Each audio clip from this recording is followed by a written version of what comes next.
말씀은 마가복음 14장입니다.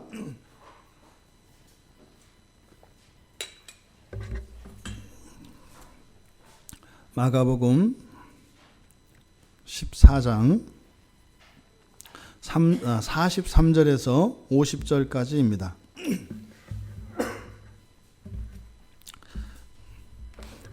우리 같이 마가복음 14장 43절에서 50절까지 함께 읽겠습니다. 예수께서 말씀하실 때에 곧 12 중에 하나인 유다가 왔는데 대제사장들과 서기관들과 장로들에게서 파송된 무리가 검과 몽치를 가지고 그와 함께 하였더라. 예수를 파는 자가 이미 그들과 군호를 짜 이르되 내가 입맞추는 자가 그이니 그를 잡아 단단히 끌어가라 하였는지라. 이에 와서 곧 예수께 나와 랍비여 하고 입을 맞추니 그들이 예수께 손을 대어 잡거늘 곁에 서 있는 자 중에 한 사람이 칼을 빼어 대제사장의 종을 쳐 그 귀를 떨어뜨리니라. 예수께서 무리에게 말씀하여 이르시되 너희가 강도를 잡는 것과 같이 검과 몽치를 가지고 나를 잡으러 왔느냐? 내가 날마다 너희와 함께 성전에 있으면서 가르쳤으되 너희가 나를 잡지 아니하였도다. 그러나 이는 성경을 이루려 함이니라 하시더라. 제자들이 다 예수를 버리고 도망하니라. 아멘. 성경을 이루려 함이니라. 지금 예수님께서 말씀하실 때에 일어난 사건을 기록하고 있습니다. 근데 지금 예수께서 말씀하실 때 이 말이 의미하는 바는 예수님이 말씀을 다 마치시기 전에 이런 뜻입니다. 예수님이 지금 더 하실 말씀이 있는데 마치 뒤에 일어난 이 사건이 예수님이 하시려고 하는 그 말씀을 막기 위하여 일어난 사건처럼 표현하고 있다 이 말입니다. 그러니까요, 여기서 예수님께서 말씀하실 때 이러이러한 일이 일어났다라고 하는 이것은 무엇이에요? 마치 예수님의 그 말씀이 더 이상 제자들에게 전해지지 않도록 의도적으로 뒤에 있는 일이 일어난 것처럼 마가는 기록하고 있다 이 말입니다. 어떤 말씀이에요? 위에서 예수님께서 바로 앞에서 말씀하셨던 거잖아요. 이제는 자고 쉬라. 그만 때가 왔도다. 보라 인자가 지인의 손에 팔리느니라. 일어나라 함께 가자. 보라 나는 파는 자가 나를 파는 자가 가까이 왔다라고 하는 이 말씀입니다. 여기서 자고 쉬라. 이제 되었다. 그만 되었다. 이것은 충분하다는 의미였었고 여기서 쉬라고 하는 그 의미, 자고 쉬라고 하는 의미는 무엇이라고 그랬습니까? 기도의 완성을 의미한다 그랬습니다. 예수님께서 3번을 오가시며 잠들어 있는 제자들을 위하여 기도하시고 이제 3번째 오셨을 때는 제자들이 깨어 함께 기도한 것으로 보여집니다. 그리고 이제 되었다라고 한 것은 그 기도가 성취되어진 것을 말하고 또 이 쉬라고 하는 의미는 단지 기도의 성취뿐만 아니라 기도가 완성되어진 그것이 우리의 삶 속에서 우리들에게 경험되어지는 그것 사이에는 시간차가 있다. 그래서 이 쉼이라고 하는 의미는 사실은 기도의 중단을 의미하는 것이 아니라 성취되어진 그 기도가 우리의 삶 속에서 이루어지는 데 걸리는 데까지의 그 시간을 의미한다. 그러니까 사실은 여기서 쉰다라고 하는 의미는 기도의 측면에서 보면 사실은 무엇이에요? 기도가 막 성취되어져서 열매 맺는 추수의 시간이라고 말씀을 드렸습니다. 그러니까 결국 그리스도인의 모든 삶은 기도와 뗄 수 없다는 거예요. 기도하는 것은 하나님의 응답을 받기까지 끝까지 기도하되 이제 성취되어진 그 기도, 마음의 확신으로 주신 그것에 대해서는 그 기도를 중단하고 이제는 삶 가운데에서 그것을 성취시키실 때까지 믿음으로 보고 기다리는 것이죠. 그러니까 그 또한 기도의 연장이라고 할 수 있다. 그래서 기도하는 것과 쉬는 것, 이것은 기도를 하는 것, 하지 않는 것을 의미하는 것이 아니라 이 기도에 대한 두 가지 측면을 우리의 인생과 맞대어서 지금 예수님께서 가르쳐 주신 거다. 그런데 앞서 말씀드렸던 것처럼 온전히 다 말씀 다 못하셨다 그랬어요. 무슨 말씀인지 더 가르침을 주시려고 했는데 중간에 끊고 들어온 거다 이렇게 말씀을 드렸어요. 그런데 그게 누구예요? 유다입니다. 유다. 이 방해자가 놀랍게도 유다라는 거예요. 원수도 아니고 로마 군병도 아니고 예수님을 없애려고 했던 이런 종교 지도자들도 아니고 바로 예수님의 제자, 사도였던 이 유다가 방해자로 나타났다는 겁니다. 마가는 지금 베드로 사도가 불러주는 이야기를 듣고 이 성경을 기록하거든요. 그러면 이 뒷이야기를 아직 마가가 듣지 못했잖아요. 우리는 지금 다 알고 있습니다만 마가는 아직 모른단 말입니다. 쭉 불러주는 대로 이야기를 적으면서 또 성령께서 베드로의 말을 듣고 그대로 쓰게 하는 것이 아니라 성령께서 마가에게 감동 주셔서 베드로의 이야기를 듣고 거기에 성령의 가르침을 따라 성경을 기록하고 있거든요. 그러니까 자기가 듣고 이해하고 기록을 합니다만 사실은 거기에는 제3자로서의 자신의 그 사건에 대한 이런 생각과 이런 해석들이 드는 거예요. 지금 마가가 여기서 오늘 나타내는 이 본문에서 나타내려고 하는 것은 뭐냐면 마가가 얼마나 놀랐는지를 나타내고 있는 것 같아요. 마가는 이 사건에 대한 이야기를 베드로에게 들으면서요 너무너무 놀랐습니다. 그러니까 어떻게 이런 일이 일어날 수 있지? 받아 적고 지금 성령의 감동에 의해서 기록을 하고 있습니다만 도대체가 지금 이해할 수 없는 일들이 일어나고 있다 이 말입니다. 그래서 마가가 얼마나 놀랐는지 그 놀라게 된 그 이유들을 세 가지로 먼저 쭉 세 가지로 먼저 나타내고 있는 것 같습니다. 첫 번째 그 놀란 이유가 마가였다는 거예요. 예수님께서 제자들에게 주시는 한 말씀 한 말씀은 생명의 말씀이거든요. 근데 그것을 막아요. 입을 막았는데 그 일을 한 것이 바로 사도인 12사도 중에 하나였던 이 가룟 유다였다는 겁니다. 그러니까 마가가 놀랐던 첫 번째 이유는 뭐겠어요? 아니 어떻게 사도가 어떻게 예수님을 배신하고 어떻게 예수님의 말씀을 방해하는 세력으로 쓰였을까? 도저히 이해가 안 되는 겁니다.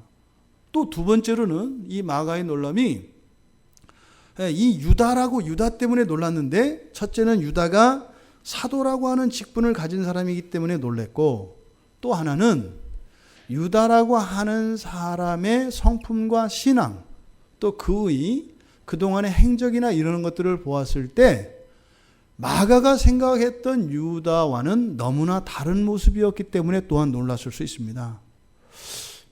아니 사도를 떠나서 그냥 인간적으로라도 저 사람은 저럴 사람이 아닌데 주를 위해서 모든 것을 다 버렸던 사람인데 그렇지 않아요?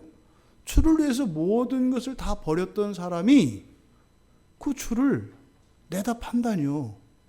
이해할 수 없는 일이잖아요. 그런 사람이었다면 애시당초 그렇게 모든 것을 포기하고 나섰을 리가 없지 않습니까? 그러니까 이게 지금 앞뒤가 연결이 안 되는 겁니다. 마가에게 말이죠. 그러니까 사도인 유다의 배반 또 그렇게 신앙으로 삶으로 자신의 신앙을 증명하였던 그 유다라고 하는 한 개인의 그 경건 이 직분과 경건이라고 하는 이 면에서 마가는 유다의 배신을 도저히 이해할 수가 없었던 겁니다. 우리도 마가가 지금 유다에게 던지는 이 질문 어떻게 유다가 이럴 수 있었지 하는 이런 질문을 우리도 던집니다. 그런 거 있잖아요. 어떻게 저런 직분자가 저럴 수 있지? 어떻게 목사가 그럴 수 있지? 어떻게 그리스도인이 그럴 수 있지? 동일한 질문을 우리도 합니다. 그래서 성경은 지금 유다가 하는 이런 일들을 전부 미완료 시제로 나타내요. 이건 뭐예요?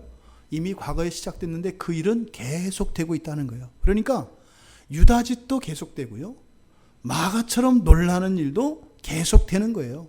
그렇잖아요. 우리 주변을 보면. 또 여러분들이 평생 동안 이런 사람이다, 아주 훌륭하고 존경받을 만한 사람이라고 알아왔던 그 사람이 어느 날 돌변하는 그런 일들을 보잖아요. 아니 누구 알잖아. 그분 알지. 그런데 그분이 이마저마해서 저러저러 했다네. 에이, 그럴 리가.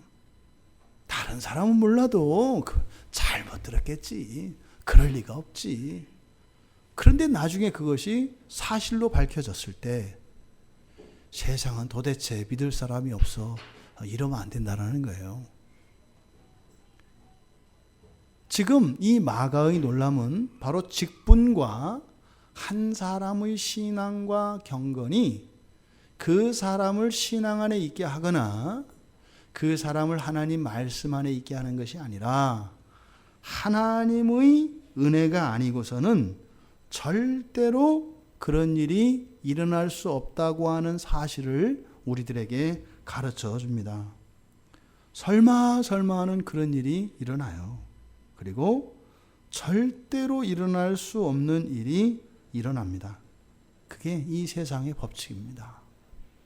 근데 우리는 반대로 알죠. 절대로 일어날 수 없는 일은 일어나지 않을 것이라고 생각을 하죠. 무엇이에요? 우리의 기도와 우리의 믿음과 상관없이 베풀어 주시는 하나님의 은혜가 우리의 전 인생을 꽉 채우고 있는 거죠.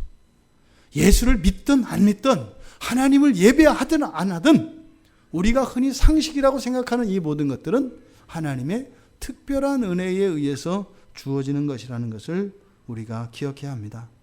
마가는 앞에서 마가복음 7장 21절과 23절에서 예수님이 가르쳐 주신 말씀을 기록을 해요. 사람의 마음에서 나오는 것은 모두 뭐라고요? 죄악이라고요. 우리 안에서 나오는 모든 것은 악한 것입니다. 그런데 우리 주변을 돌아보면 사람들이 그렇게 악하기만 하진 않잖아요. 그래 그냥 이렇게 지낼만 하지 않아요. 사실은 무엇입니까? 그런 것들은 하나님의 은혜가 정말 우리의 삶 속에 얼마나 넘쳐나는가 하는 것임을 깨닫게 합니다. 이런 조건과 환경들이 숙성되었을 때 이 악은 우리 안에서 고개를 치켜들고 나와 역사합니다. 호시탐탐 그 기회를 노리고 있습니다. 하나님은 우리에게 변함없이 은혜를 주시죠. 하지만 우리가 주시는 그 하나님의 은혜를 거절하고 하나님을 의지하지 않고 다른 것을 의지하고자 할 때, 그때 우리 안에서 발현되는 이 악이 역사하여 나타나기 마련입니다. 그게 지금 유다에게 일어난 겁니다. 두 번째로 마가가 놀랐던 이유는 그가 함께 온 무리들 때문에 놀랐습니다. 유다 때문에 놀랐는데 또 보니까 함께 온 그 무리들 때문에 놀랐어요. 이 무리들 때문에 놀란 이유도 두 가지입니다. 첫째는 그들의 손에 칼과 몽둥이가 들려 있어요. 이해할 수 없는 겁니다. 지금 그렇게 무리들이 무장을 하고 가는 것은 정말 예수님 말씀대로 살인 강도를 잡을 때 찾아가는 방식이에요. 그런데 예수님께는 이렇게 나와야 될 이유가 전혀 없어요.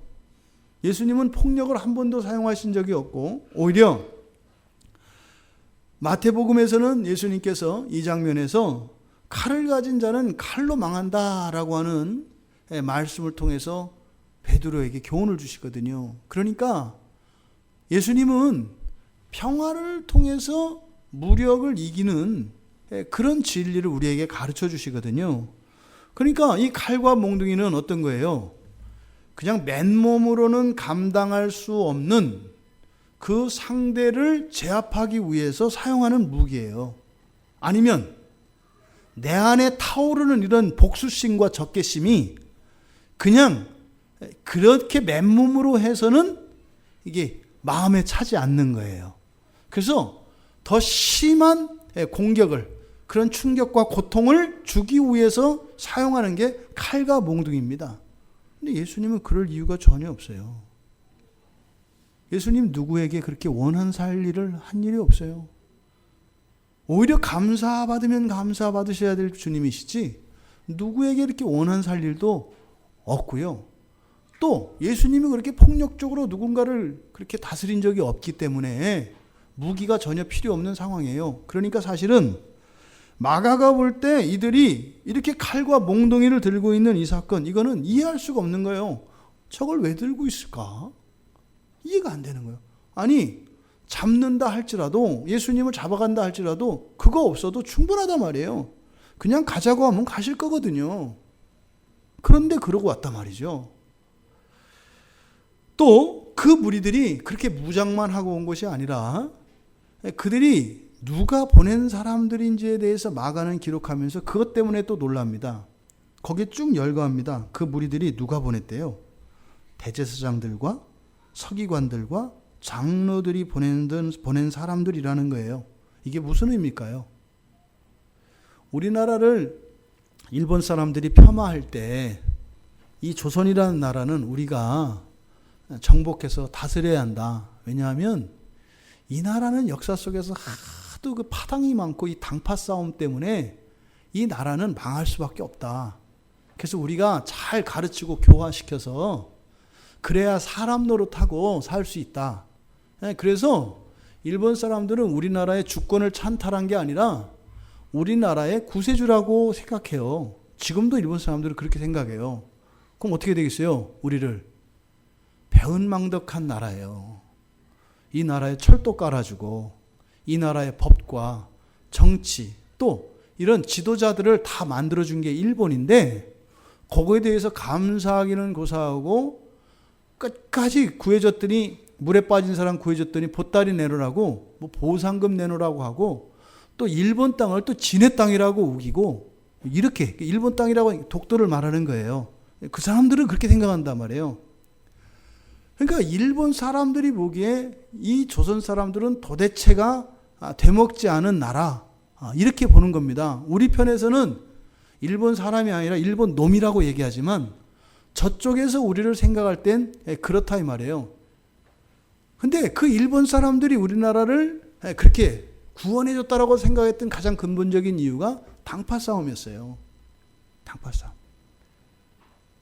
뭐 실제로 뭐 임진왜란 때도 그 외적이 침입해 들어왔는데도 거기서도 서로 치고받고 하는 게 우리나라였거든요. 근데 실제로 우리나라의 역사를 보면 그게 이렇게 우리가 생각하는 당파 싸움이라는 당파 간의 이것은 그게 분열과 분란을 일으키는 것이 아니라요. 사실은 민주적인 그 정치의 성숙 과정에 있었던 아주 성숙한 정치 제도를 가지고 있었던 나라입니다. 그렇게 막 무자비하게 그러지가 않아요. 대의 명분과 도리라는 게 있고 원칙이 있기 때문에 말입니다. 물론 정권 다툼을 위한 겉모술수는 다 있습니다만 우리나라가 그렇게 그냥 개인주의고 뿔뿔이 흩어진 이런 거 아니에요. 우리가 그런 생각했던 것은 바로 그 식민사관이라고 하죠. 일본 사람들이 우리나라의 역사를 많이 왜곡했단 말이에요. 그런 사실들을 역사책에 집어넣어서 막 가르치니까 과거에 그런 역사들만 쭉 아니까 어떻게 해요? 진짜 그런 거예요. 맞네. 겉으로 말은 안 해도. 그러니까 우리가 이 역사적 인식이 부족한 것은 역사에 대한 정확한 지식을 모르고 있기 때문이에요. 그 일본 사람들이 우리를 그렇게 당파 싸움에 이렇게 혈안이 되어 있는 이렇게 거짓말했던 것처럼 근데 이 이스라엘 사람들은 거짓말이 아니라 진짜로 그랬어요. 이스라엘 사람들은요, 우리나라 왜 교회 많다, 교단 많다, 분열 이렇게 얘기하잖아요. 이스라엘 사람들의 그 예수님 오실 당시, 그 초대교회 당시에 이스라엘 사람들이 가지고 있는 이런 분파와 파당은 우리나라에서 일어나는 이건 일도 아닙니다. 이 사람들은 뭐 40명만 모여도 하나의 파벌을 만들어요. 그러니까 이스라엘 사람들이 얼마나 많은 파벌로 시달렸는지 몰라요. 그런데 지금 여기서요, 대제사장들과 서기관들과 장로들이 보냈다 이렇게 얘기하잖아요. 무슨 말이에요? 서기관 대제사장들 사이에서도 계보가 있어요. 거기서도 권력 다툼이 있고요. 서기관들 사이에서도 또 다툼이 있고요. 거기서 정통과 뭐 이런 게 있고요. 또 장로들 사이에서도 그런 다툼이 있어요. 그런데 이 무리들은 누구라는 거예요? 이 사람들이 합의를 봐서 보냈다는 거예요. 우리는 이게 실감이 안 나지만 이스라엘 사람들을 아는 마가는 자기 동포들을 알거든요. 이때 정황을 알거든요. 어떤 합의를 끌어낸다. 이 사람들이 있을 수가 없는 일이에요. 있을 수가 없는 일이에요. 어떻게 이 사람들이 한 마음이 되어서 이런 결론을 낼 수가 있어? 없다니까요. 왜요? 성경 중간에도 나오잖아요. 예수님과 싸움할 때 바리새파와 사두개파 사이에서도 알게 모르게 경쟁과 이게 계속 일어나거든요.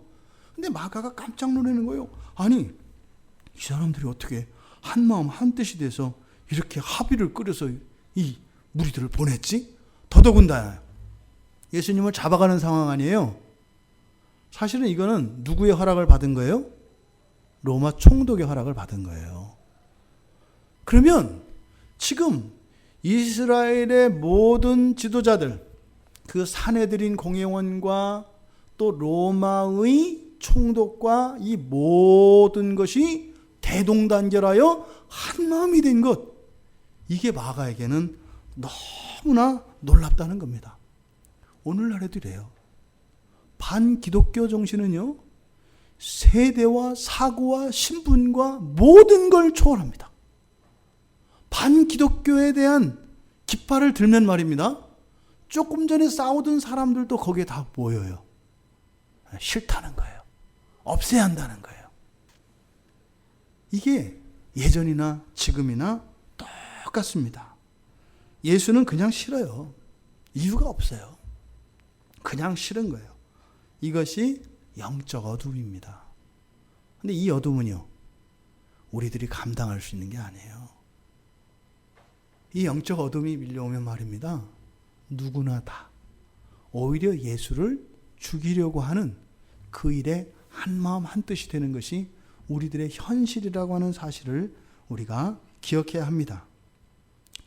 세 번째로는 이 무리들이 왔는데 이미 구호를 짜고 온 것 때문에 놀랐습니다. 구호를 짜고 왔다는 건 뭐예요? 사전에 계획을 다 짜고 왔다는 거예요.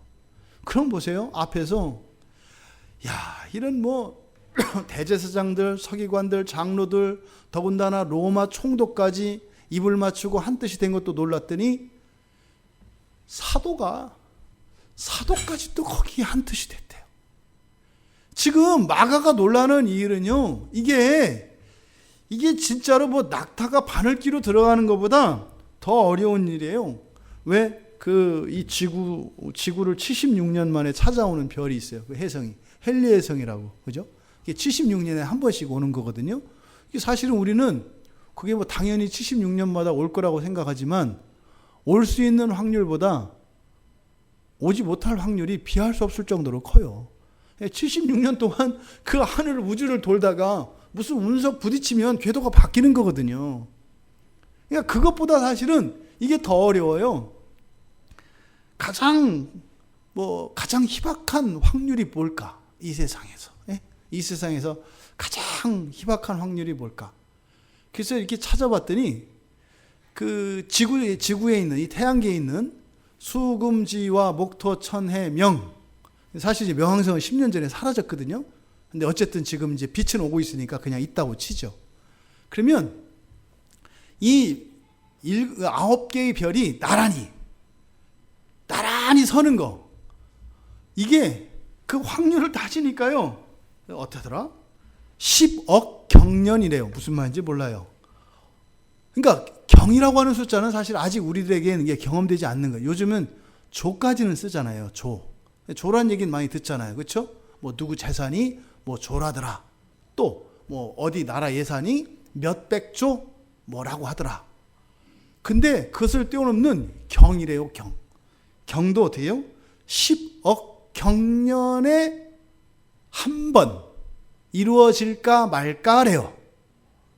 수금주와 복도천해명이 일렬로 쫙 서는 게 10억 경년에 한 번, 그것도 있을까 말까요? 있을 가능성이 있다 이 말이에요. 한 번. 10억 경년에 한 번. 근데 그 일은 절대로 안 일어나요.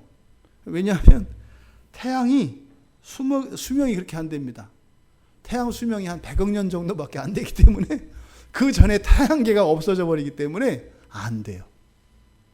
그것보다 사람의 마음속에서 일어나는 일치를 이루는 것은 그것보다 훨씬 더 어렵습니다. 근데 지금 사도까지 여기에다가 지금 합세했다. 그러니까 마가가 얼마나 놀랬겠어요. 보세요, 여러분. 유다는 사도라고요. 사도라고요. 너무나 많은 이적들을, 그 증거들을 받고요.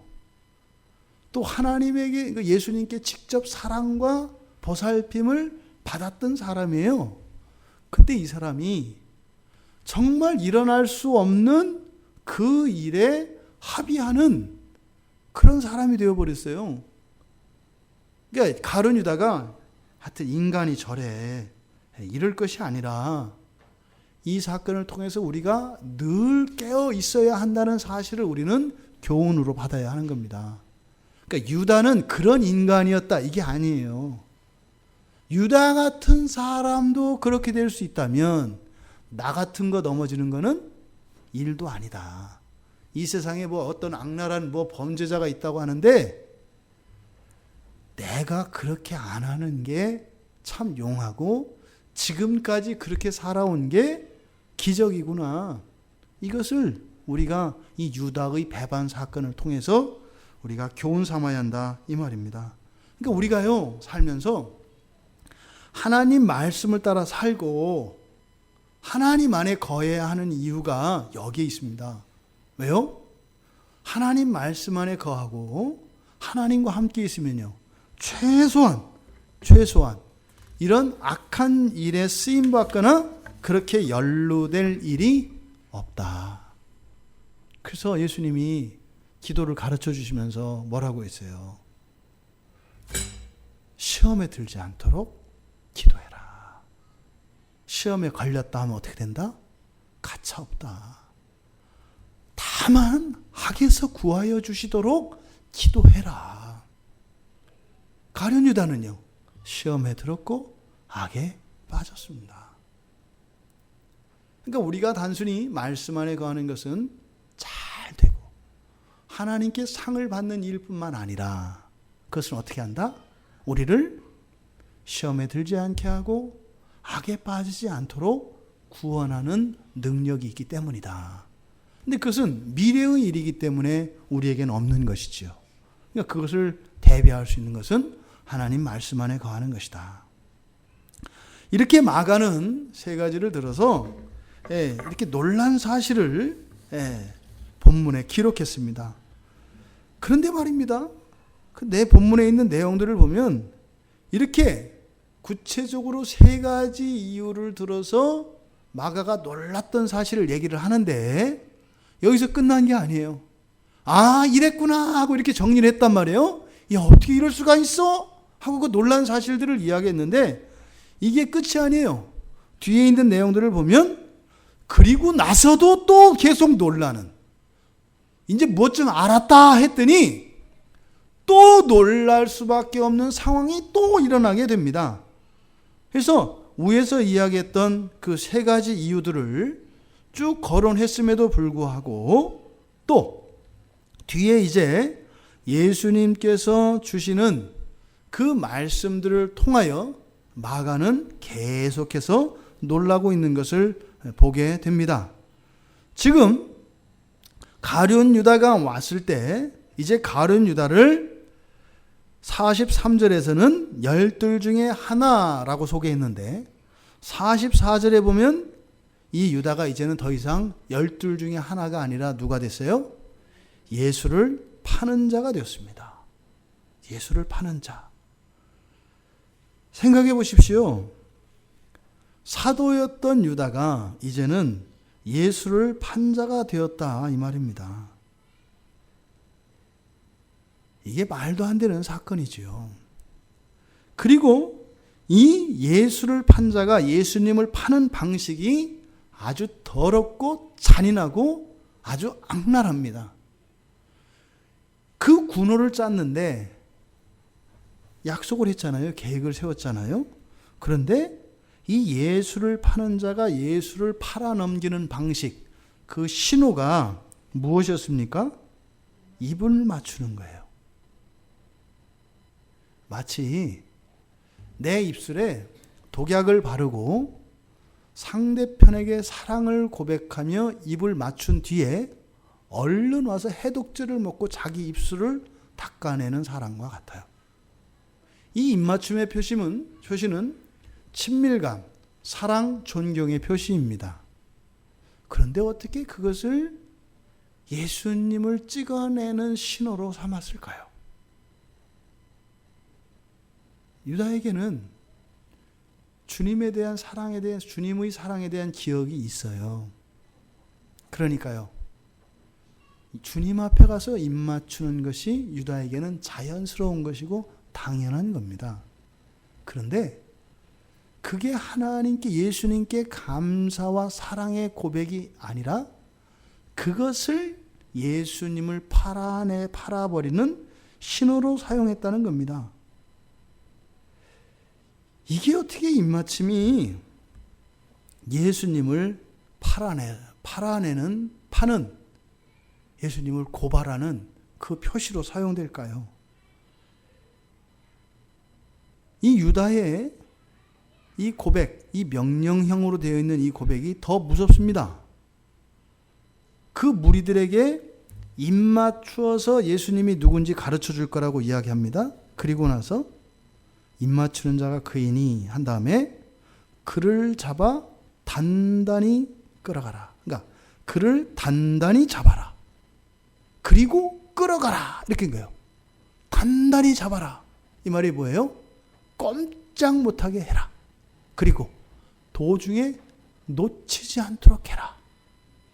소름 끼치는 얘기입니다. 근데 여기 이거를 명령형으로 되어 있거든요. 근데 이거를 어떻게 해요? 부정과거 명령. 부정과거 명령은 이미 과거에 일어났어야 되는, 그래서 어떻게 해요? 진작에 이루어졌어야 되는, 그런데 되지 않은 그 이야기를 지금 즉시 하라고 하는 그런 명령이라고 말씀을 드렸어요. 그러니까 유다가 말하는 이 의도는 어떤 의도예요? 진작에 예수를 잡아갔어야 되는데, 진즉에 잡아갔어야 되는데 하는 이런 마음을 나타내고 있다. 유다의 입맞춤은 무서운 겁니다. 그런데 유다의 입맞춤에는 분명히 사랑과 존경이 있습니다. 그런데 그것을 팔아넘기는 입맞춤입니다. 이 세상에 있었던 모든 입맞춤 가운데 가장 지독하고 가장 무서운 입맞춤이라고 생각됩니다. 이 유다의 입맞춤은 지금도 계속되고 있습니다. 끝나지 않았습니다. 우리의 마음속에도 이런 유다의 입맞춤에 대한 강렬한 유혹과 시험이 우리 안에 도사리고 있다는 것을 기억해야 합니다. 우리가 주님을 찍어내는 그 입맞춤을 하려고 하는 악한 그런 죄가 우리 안에 살아있다는 것을 우리가 잊어서는 안 될 것입니다. 유다의 신호를 받고 그들은 이제 누가 예수인지 알았기 때문에 예수님을 붙잡았습니다. 그리고 그들은 예수님을 끌고 가려고 합니다. 그런데 예수님의 말씀처럼 그들은 이렇게 칼과 몽둥이를 들고 예수님을 잡아갈 필요가 없었다는 겁니다. 그런데 그때 바로 옆에 있던 제자 중에 한 사람이 그 무리들 가운데 한 사람, 즉 어떤 종의 귀를 잘라버리는 사건이 일어납니다. 그게 이제 사도 요한이 그 장면을 요한복음 18장에서 자세하게 기록을 하거든요. 그게 그 칼을 뽑아든 제자가 베드로였다는 사실, 그리고 베드로의 칼에 귀가 잘렸던 사람이, 그 사람의 이름이 말고라고 하는 사실을 기록합니다. 그것은 이 사건을 분명하게 기록함으로써 후대를 살아가는 예수의 제자들에게 주는 교훈이라고 우리가 생각할 수 있습니다. 그런데 말입니다. 이렇게 가룟 유다가 그 잔인하고도 악랄한 유다의 입맞춤으로 예수님을 밀고 하고 예수님이 체포되어지는 이 순간에 예수님께서 그렇게 깜짝 놀라고 도대체 그 일들에 대해서 이해할 수 없던 마가에게 답을 주십니다. 뭐라고 하세요? 이는 성경을 이루려 함이니라. 이렇게 얘기합니다. 그 순간 마가는 예수님의 말씀에서 답을 얻었을 것입니다. 아, 이거는 이해할 수 없는 일이구나. 그렇구나. 내가 놀라는 것이 당연한 것이구나. 그렇다면 이때 말씀하셨던 그 예수님이 거론하신 그 말씀을 이루려 한다 할 때 그 말씀은 스가랴 13장 7절 말씀을 의미하는 거죠. 내가 목자를 치리니 양들이 흩어질 것이다 라고 하는 스가랴 선지자의 말씀입니다. 그런데 지금 그게 끝이 아니죠. 베드로 사도는 예수님의 그 말씀을 들은 제자들이 어떻게 했다 그래요? 예수님을 두고 달아났다 그래요. 지금 예수님께서 말씀, 그 성경을 이루려 함이니라 라고 50절에서 이야기를 하셨단 말이에요. 그래서 마가가 이런 거구나. 그러면 그 자리에 베드로를 비롯한 다른 모든 제자들이 다 있었지 않습니까? 근데 그 반응이 이상하단 말이에요. 아니, 말씀을 다 이루려 하시려, 그러니까 말씀이 다 이루어지도록 하기 위한 것이다. 그랬으면 제자들이 그 말씀을 깨달았다면 달아나면 안 돼요. 그런데 50절에서 제자들이 예수를 다 버리고 도망했대요. 이건 뭘까요? 그러면 예수님이 잡히면 우리가 도망가야 된다는 신호구나. 우리는 양이니까 흩어져야 되겠다. 이래서 이제라도 주님 말씀에 순종해야지. 자, 우리 말씀을 이루기 위해요. 다 같이 흩어지자. 이런 걸까요? 그게 아닌 거죠. 근데 사실은 이 50절의 이야기를 마가에게 베드로가 이야기할 때 49절과 50절 사이에는 침묵이 흘렀을 것 같아요. 사실 마가는 49절 말씀까지 받아 적고 이렇게 기록할 때 그렇구나 이렇게 이해했을 법해요. 그리고 나서 베드로가요 말을 딱 멈췄을 거예요. 그리고 우리가 이렇게 어렵지 않게 상상해 볼 수 있는 것은 하기 어려운 이야기를 하기까지에는 결단이 필요하잖아요. 근데 이렇게 좀 이렇게 쉽게 할 수 있는 얘기가 있고 도저히 할 수 없는 얘기가 있거든요. 그러니까 뒤에 있는 얘기는 뭐예요? 자기를 비롯해서 나머지 다 도망갔다는 얘기예요. 마가도 지금 마치 그 자리에 있었던 것처럼 예수님 말씀을 깨달았다 이 말입니다. 그러면요 그 뒤를 따라갔겠죠. 근데 베드로 사도가 말을 않고 계속 한숨 쉬고 왔다 갔다 하는 거예요. 그러니까 마가는 이렇게 이제 기록하려고 이렇게 펜을 들고 이렇게 기다리고 있는 거죠. 한참을 걸어다니다가 그 정적을 깨고 이야기하는 거예요. 그리고 나서 나와 우리 형제들은 예수님을 버리고 다 도망갔다. 이렇게 이야기하는 거죠. 앞에 27절에 한번 가보세요. 마가복음 14장 앞에 27절에 가보시면 예수님께서 여기서 말씀을 이루려 함이라 라고 하셨는데 사실은 이 말씀을 27절에서 얘기하시거든요. 27절에서 제자들에게 말씀하셨어요. 너희가 다 나를 버릴 거야. 너희가 다 나를 버릴 거야. 왜? 구약에 스가랴 선지자를 통하여 그렇게 예언되어진 그 말씀이 성취될 것이기 때문에 그래. 그런데 그렇게 하고 나서 28절에서 예수님이 뭐라고 하셨냐면, 그러나, 이 말은 뭐예요? 너희들이 나를 다 버리고 도망간 뒤에 내가 부활을 할 건데, 그때 갈릴리에서 우리가 다시 만나게 될 거야.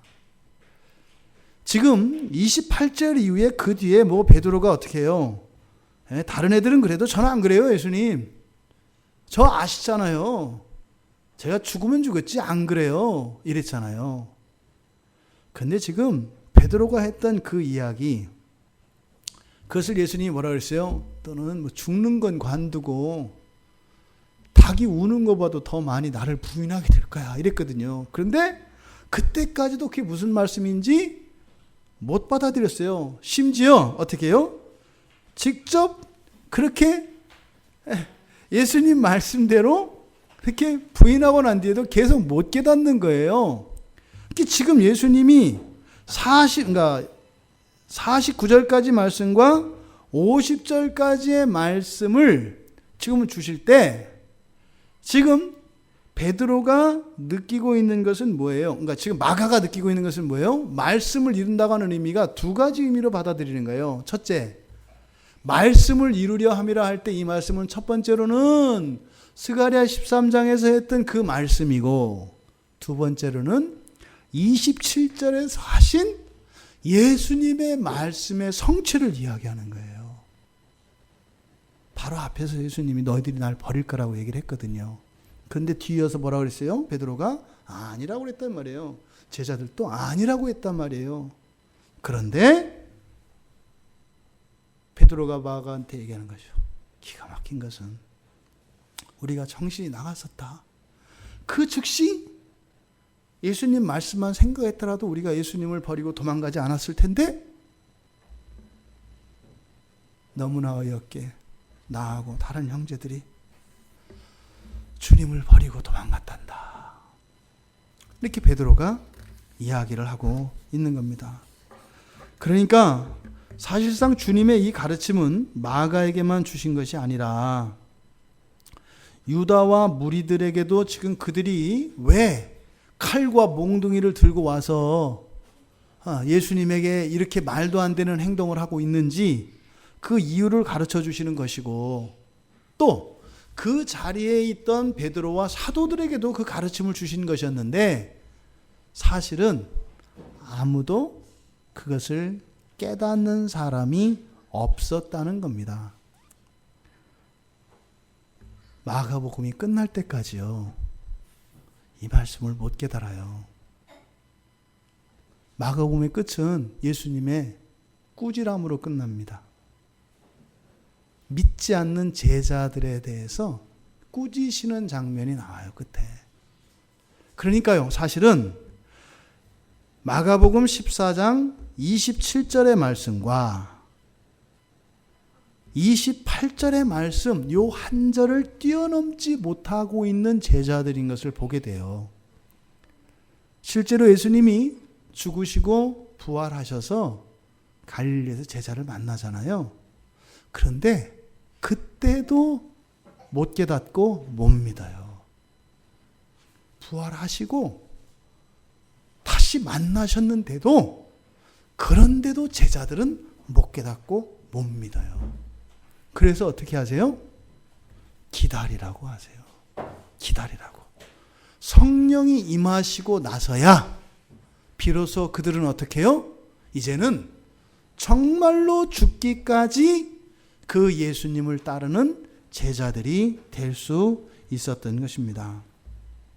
여러분, 지금 50절에서 제자들이 다 도망갔었다고 하는 이 이야기, 이것은 사실은 아직도 이때까지는 정말 또 그 뒤로 예수님이 십자가에 죽으시고 승천하실 때까지도, 심지어는 부활하시고 갈릴리에서 만났을 때까지도 주님의 말씀을 깨닫지 못하고 믿지 못했던 자기 자신의 슬픈 고백이 바로 이 50절의 말씀이다 이 말입니다.